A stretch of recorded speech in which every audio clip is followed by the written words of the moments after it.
Bienvenidas y bienvenidos, estimadas alumnas y alumnos. Estamos en la programación de Aprende en Casa 2, en la asignatura Ciencias 2 Física, para este ciclo escolar 2020-2021. En esta sesión nos acompaña la maestra Ana Belén Zabaleta Ramos. La maestra se encargará de llevarnos a través de este nuevo tema. Bienvenida, maestra. Muchas gracias, Enrique. ¿Qué tal? Espero que todas y todos se encuentren muy bien, al igual que su familia. El día de hoy hablaremos de las aplicaciones de las leyes de Newton y de algunas contribuciones que realizó este personaje tan importante. Cuéntenos, ¿es verdad que podemos identificar las leyes de Newton en nuestra vida cotidiana? En efecto, las leyes de Newton nos indican todo lo relacionado con el movimiento, desde los fenómenos que son comunes para nosotros como caminar, hasta la atracción de los planetas. Pero Newton no solo hizo contribuciones al estudio del movimiento, realizó investigaciones en muchos campos de la ciencia.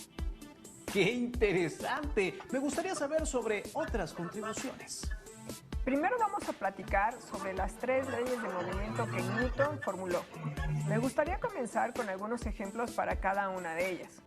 Comencemos con la primera ley de Newton, la cual es conocida como la ley de la inercia. Recuerden que todo cuerpo permanecerá en estado de reposo o en movimiento rectilíneo uniforme si no se aplica una fuerza sobre él. ¿Cómo es eso, maestra? Muy fácil, lo explicaré con un experimento, ¿me ayudas? Por supuesto, claro que sí. ¿Qué material vamos a necesitar para este experimento sobre la inercia?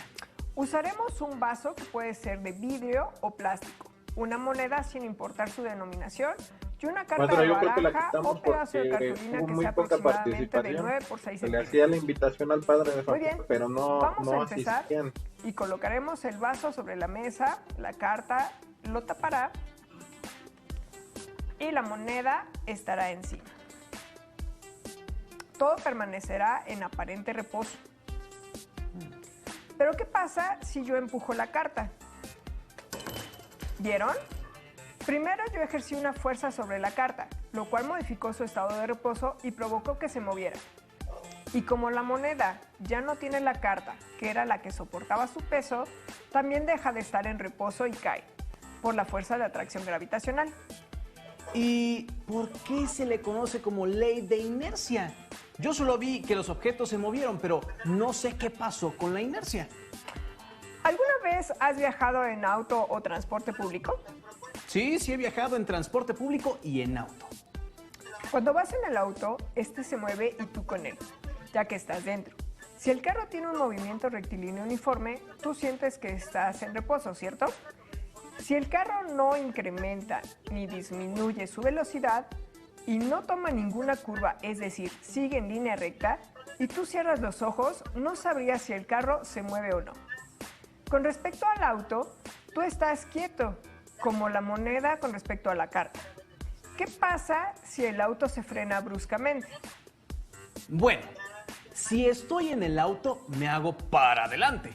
Pero el cinturón de seguridad intenta contener el cambio de posición de mi cuerpo. Muy bien. ¿Y si estás en transporte público? No, pues me caigo, a menos que sea la hora pico y entonces solo atropellamos a los que van hasta el frente. Exacto. Esto ocurre porque cuando se frena el auto, es como si alguien estuviera aplicando una fuerza en sentido contrario a su movimiento. Como cuando frenas un carrito de juguete. Y tú, dentro del carro, sientes que una fuerza externa está intentando cambiar tu estado de movimiento rectilíneo uniforme. Pero, ¿por qué me voy hacia el frente si la fuerza se aplica hacia atrás? Lo que pasa es que los cuerpos se van a oponer al cambio de estado, ya sea que estén en reposo o movimiento. Cuando el auto se frena, tu cuerpo quiere seguir moviéndose de la misma forma como lo iba haciendo. Es por eso que tú te vas hacia enfrente, pero como estás sentado en el auto, terminas frenándote con él. Mira,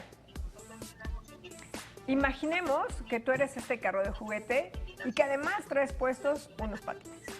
Esto se está poniendo interesante. Este recipiente es el autobús y tú vas dentro de él. El autobús va avanzando a velocidad constante y de repente se frena. ¿Qué pasó dentro del autobús? Al parecer me estrellé contra el parabrisas. Eso fue porque mi yo en patines siguió en el mismo estado de movimiento que tenía antes de que se frenara el autobús, ¿no? Así es, pero como esta vez no venías sentado o había personas para detenerte, seguiste tu movimiento hasta que llegaste al parabrisas y ahí te detuviste. Esto también pasa cuando el auto está detenido y de repente empieza a avanzar. Sentimos que algo nos jala hacia el asiento y hacia atrás. Ya estás empezando a aplicar tus conocimientos.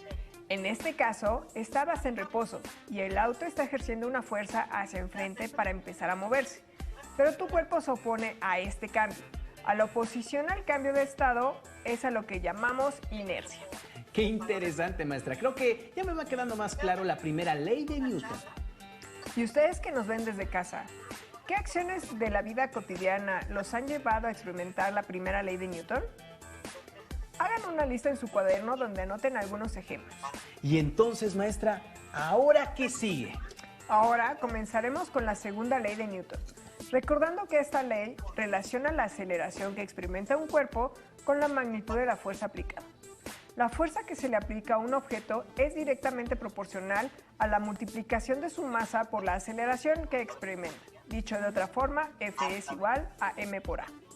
Para tener más clara esta idea, vamos a ver el siguiente video, en el cual observamos un sistema en donde las fuerzas no están en equilibrio y por lo tanto va a presentarse un movimiento.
Muy bien, maestra. Me parece que el experimento que acabamos de ver lo podríamos dividir en dos partes. En la primera, la masa del carro permanece constante y lo que varía es la cantidad de pilas que jalaban al carro. Así es. Cuando aumenta el número de pilas, tenemos más masa y eso se traduce en un aumento de peso que teníamos de ese lado de la cuerda. Ese peso era el que jalaba el carrito. Como el peso es una fuerza, podemos decir que la fuerza estaba aumentando. Enrique, ¿cuáles fueron los cambios que notaste cuando aumentaba la fuerza? El carro hacía el recorrido en menos tiempo. Entonces, ¿avanzaba más rápido? Sí, cuando la masa permanece constante, entre más fuerza se aplique, más crece la aceleración y se recorren distancias en un tiempo menor. Muy bien, eso ya me quedó más claro. Pero ahora vamos con la segunda parte del experimento. Ahí la masa de las pilas que jalaban el carro no cambiaba. Lo que cambiaba era la masa del carrito, porque cada vez se le ponían más pilas. Así es, en este caso, la fuerza aplicada para mover el carro permanecía constante. No aumentamos la fuerza que jalaba el carro. Conforme aumentaba la masa, al carro le tomaba más tiempo hacer el mismo recorrido. Eso quiere decir que la aceleración estaba disminuyendo. ¿Y en dónde más podríamos observar esta ley? Bueno, ¿alguna vez te has quedado sin gasolina o se ha descompuesto tu auto? Sí, maestra. Debo admitir que me ha pasado un par de veces. Bueno, me imagino que tienes que empujarlo un poco. Claro, digo, no te puedes quedar a la mitad de la carretera, ¿no? Estarás de acuerdo conmigo que no es lo mismo empujar un auto compacto a una camioneta o a un autobús, ya que el peso de estos es muy diferente. Tiene razón, maestra. Yo creo que yo solo no sería capaz de empujar un autobús. A duras penas puedo empujar un auto pequeño. Ni pensarlo. No creo.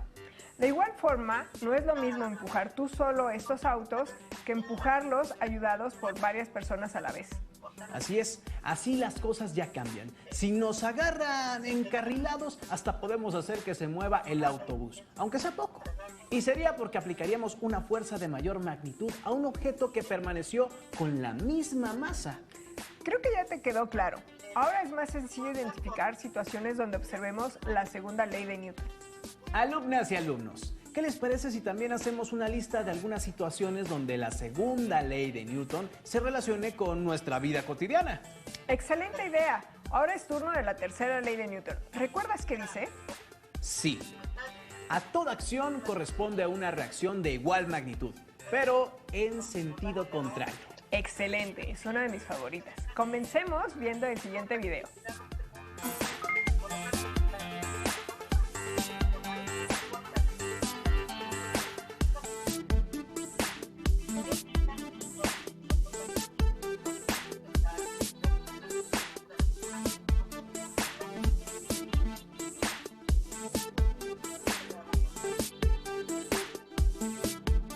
A lo mejor podría modificarse con los avisos que a veces he visto ¿Eso sucede en todos los choques? de la escuela. Así es. Como observamos, la pelota que choca a la otra le imprime una fuerza y esta fuerza hace que la segunda pelota cambie de dirección. Pero de acuerdo a la tercera ley de Newton, la segunda pelota también afecta a la primera. Y eso hace que cambie la trayectoria de la primera pelota también, ¿verdad? Exactamente. Esto mismo ocurre cuando las personas juegan billar. Las esferas van cambiando sus trayectorias cuando chocan unas con otras y cuando chocan con las orillas de la mesa. O bien, cuando estamos jugando a jalar la cuerda. ¿Es el juego donde unos tiran para un lado y otros para el otro para ver quién gana? Sí, ese mismo. ¿Lo has jugado? Pero por supuesto, mi cadera recuerda muy bien ese juego. También se me ocurre que es como la sensación que se percibe cuando pateas un balón de fútbol. Sientes que tu pie se regresa justo después de que pateas la pelota. Así es. Eso se debe a que ya que tú le aplicaste una fuerza al balón, el balón aplica una fuerza sobre tu pie. Una vez le di una patada a una piedra. Ahí sí mi pie sintió la fuerza de reacción de la piedra y mucho dolor. Pero patear pelotas o piedras no es en lo único en que se aplica la tercera ley de Newton. En el siguiente video observaremos que el aire también puede generar una fuerza de reacción que empuja algo en contra de la gravedad.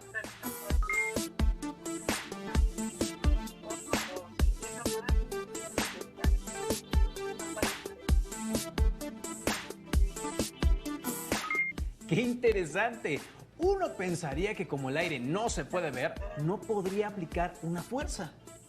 Hagamos un experimento similar al del video, ¿te parece? Claro, maestra. ¿Qué materiales vamos a usar? Para el segundo experimento necesitaremos hilo, popote, globo y cinta adhesiva. Estamos listos, maestra. Muy bien. ¿El aire puede mover objetos? Usaremos un popote al cual insertaremos un hilo. Amarraremos el hilo para que quede tenso. Inflaremos el globo. Con ayuda de la cinta adhesiva lo vamos a pegar al popote.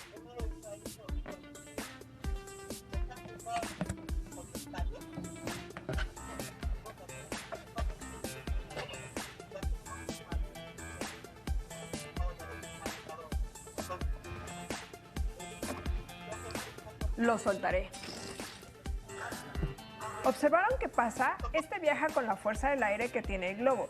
Estos son los principios que se usan en los cohetes espaciales. Veamos la siguiente animación.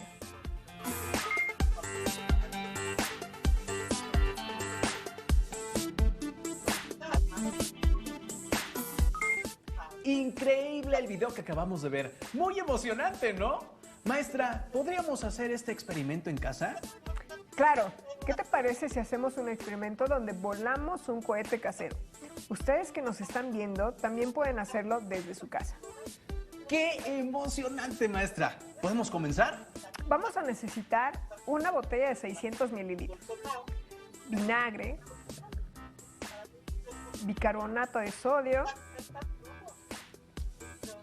un pañuelo desechable,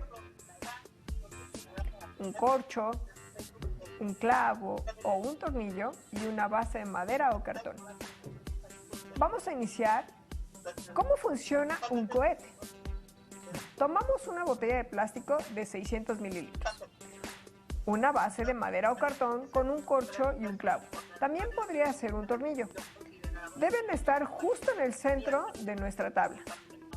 Necesitaremos vinagre, el cual verteremos hasta la marca de la botella.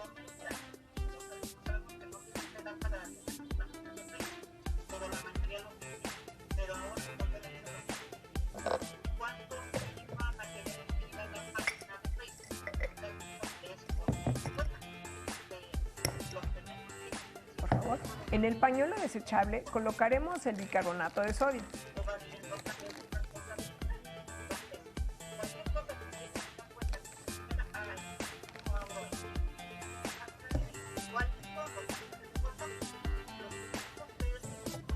Con mucho cuidado y sin que el pañuelo se rompa, lo colocaremos dentro de la botella. Ahora observaremos cómo colocar la base. ¿Estás listo? Listísimo. Muy bien. Cuidadosamente lo colocaremos en el suelo y lo voltearemos. Debes tener espacio necesario.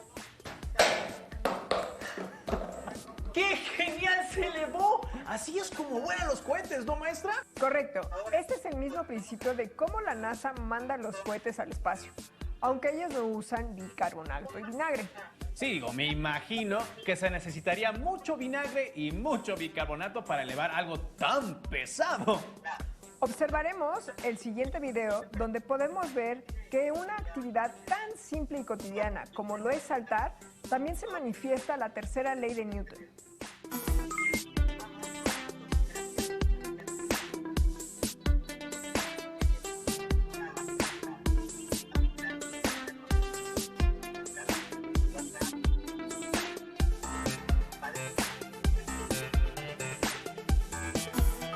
Maestra, ¿es verdad que yo puedo empujar a la Tierra? Sí, es muy poco lo que puedes empujarla, pero lo suficiente para que a su vez la Tierra aplique una fuerza de la misma magnitud en sentido contrario y te permita brincar. ¡Increíble! Ahora quiero ver en qué más se aplica esta ley. ¿Qué te parece si también todos los que nos ven desde casa nos dicen en qué actividades se puede observar la tercera ley de Newton en su vida diaria? Me parece perfecto, maestra. Newton ha sido uno de los científicos más prolíficos que ha visto la humanidad. Sus contribuciones abarcan muchos campos.